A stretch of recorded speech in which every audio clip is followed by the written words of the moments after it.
Why do you see the speck that is in your brother's eye, but do not notice the log that is in your own eye?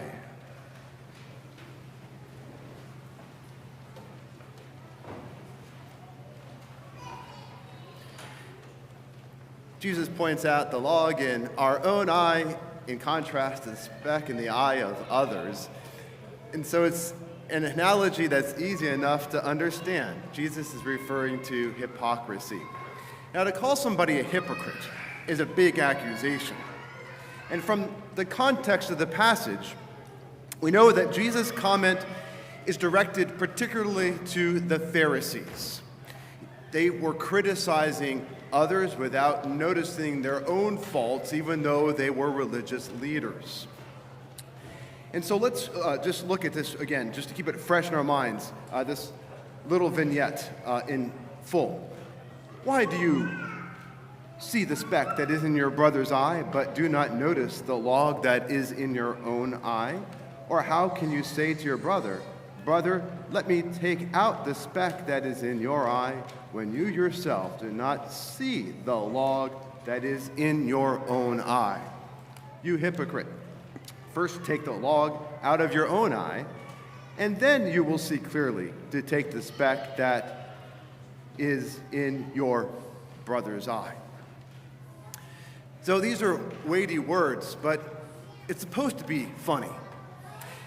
It's, as one good commentator said, it's what we culturally associate even today with a kind of dry Jewish sense of humor. It's kind of like saying, you're always trying to cancel others. You don't even realize that your show was canceled 2 seasons ago.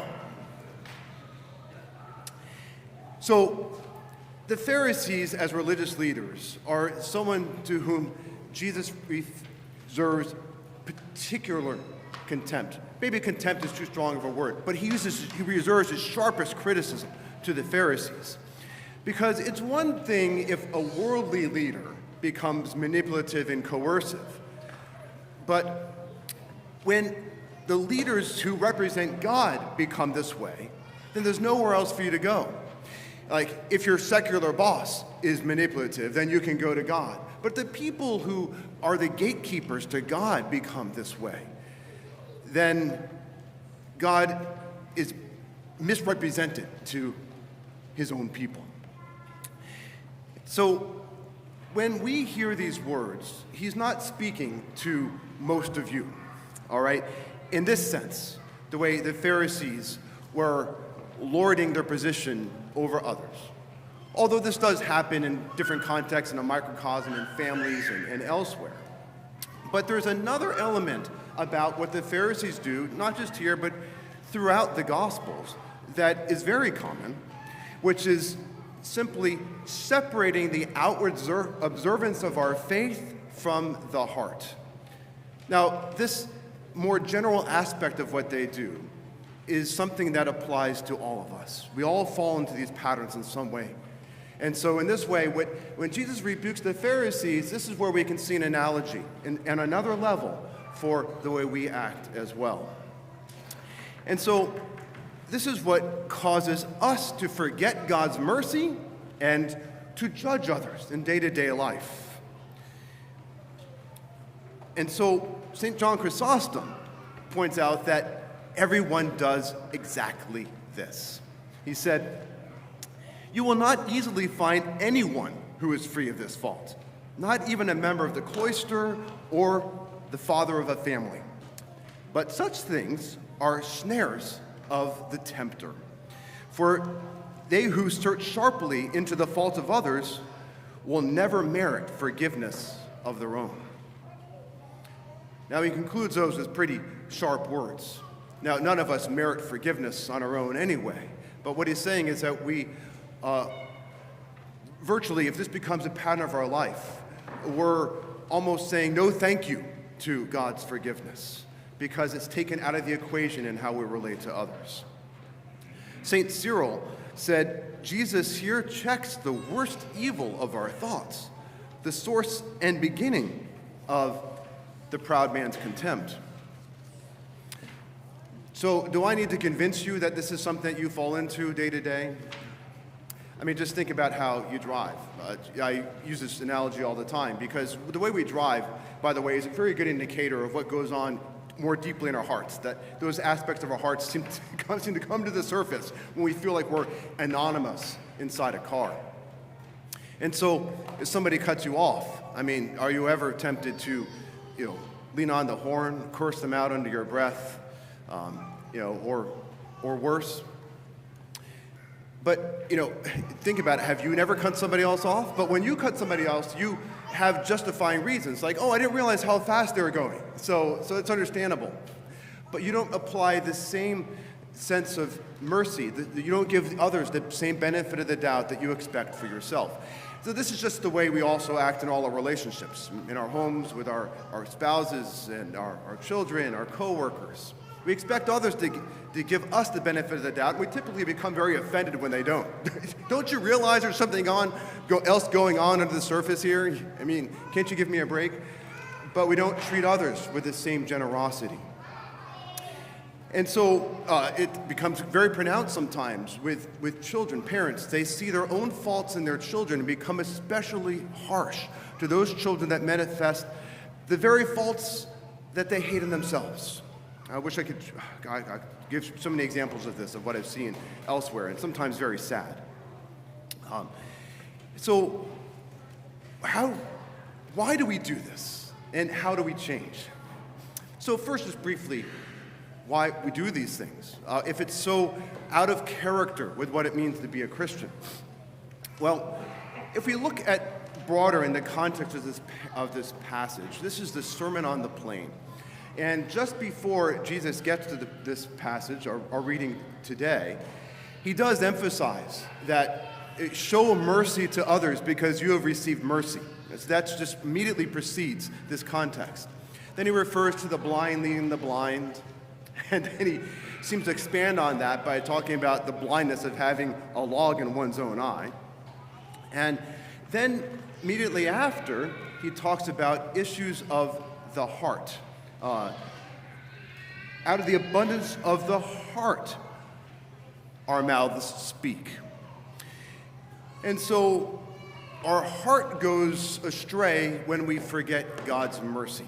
That's when we often are able to keep up the outward observance of the faith, come here today, try to get in our prayers, believe that we're the type who would pray if we had the chance, but then are so likely to point out the shortcomings of others who don't seem to be as consistent as we'd like to be. And so here, we are used to this psychological talk of projection, right? This is, modern, 20th century psychology. Well, those who don't deal with their own issues will project those same issues on others. Well, we don't need that kind of language. Jesus recognized it right here. This is just the way of the human heart throughout all of history. But it's not just projection. Sometimes we simply take the way others treat us and then pass it on in a way that is very unjust. For example, if you've had a parent who is harsh to you, it's very hard not to treat others the same way. It just forms a pattern in our souls by taking this bad example and passing it on. Or even if you have a boss who's very harsh, it's very common for a breadwinner who's under a difficult boss to come home to the family and then speak to others the way the boss spoke to him. He would almost be scandalized to read this. Why do I do this? I can't stand the way I'm treated. Why am I talking to other people the same way? How do we break this pattern? Well, the simple answer to this is to see God's mercy. You can't change yourself. You don't have strength to. You can't bend that steel with your own hands. But if you receive God's mercy, then your soul becomes malleable. If you realize that you're dependent on God's mercy, then you will no longer look at them through the lens of the law. You will look at them through the lens of God's mercy. You will pass on the same mercy that you've received. It's really as simple as that. But we often forget God's mercy because of the way others treat us, or we just don't have those patterns. We're not preaching the gospel to ourselves, which we have the privilege of doing every day. So in light of this, let's just look at a few passages to remind us of what we have. These are the kind of passages that you can have flowing through your soul throughout the day. First of all, we don't go to God unless he draws us. We didn't earn being in his presence. Of course we know that, but do we live that? No one comes to me unless the Father who sent me draws him, and I will raise him up on the last day. Or Psalm 130. If thou, O Lord, should mark iniquities, O Lord, who could stand? But there is forgiveness with thee, that thou mayest be feared. And of course, by grace alone we've been saved. For by grace you have been saved through faith. And this is not your own doing. It is the gift of God, not a result of works, so that no one may boast. That's Ephesians chapter 2. So once you appropriate this mercy, which is something that we're really called to do actively at the beginning of every day, once you appropriate this mercy, then yes, you see others through that lens. Mercy! And so then you no longer focus on their splinter, but on their potential to receive healing. Now, seeing a splinter in someone else's eye, the splinter versus the log, does not mean that their faults are worse than yours. That's not always the case. That doesn't work out in practice. But it means that if you saw the consequences for your own sin, which you know better than anybody else, then the judgment that you really deserve would pale in consequence for the offense that anybody else would have towards you. Chrysostom once again. You see how Jesus doesn't forbid us to judge, but commands us first to remove the beam from our own eyes, and only then should we correct the faults of others. But how do we remove the beams from our own eyes? Only by being aware of the beam, first of all, and asking forgiveness from God, which means receiving mercy. That's how it gets taken away. And then Chrysostom continues, for everyone knows his own faults better than those of others, and sees big ones more easily than little ones. So, since you love yourself, care first for yourself, where the sin is nearer you and so greater. But if you have no care for yourself, then it is very plain that you judge your brother not out of care for him, but out of hate. But God doesn't make you bear the consequences of your sin. He took it upon himself through Jesus' work on the cross. This is what we're called to remind ourselves, the waters that we're called to swim in every day, throughout every day.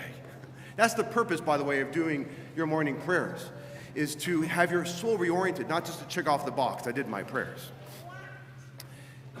So likewise, the failings of another, Jesus takes on himself. See them through that lens. In light of this, there's no better prayer for Lent than the prayer of St. Ephrem the Syrian, which I give to you every year and is in the back of the church. And here we can learn from the complementary practices of our brethren in the Eastern Church, the Orthodox Church and the Eastern Catholic churches. Every single day, it's their practice to pray this prayer because it's so important. Here's what he says, the core of it. Yea, O Lord and King, grant me to see for blessed art thou unto ages of ages. Amen. This central spiritual movement of Lent is simply that. Now, yes, we fast, but often fasting can just be a source of judging others, right? We know how that can happen. How are they fasting in comparison to me? Am I doing well? It can be a source of pride. But the context of this prayer of St. Ephrem is, of course, God's mercy. And this, brothers and sisters, is the way to joy and peace, having the weight lifted off you, and then sharing that grace with others who come in your midst. If you do this, you will have something that the world does not have, tools that are completely foreign to them. And if you introduce mercy into your world, your family, the workplace, anywhere, then you will change that world through the love of Jesus Christ.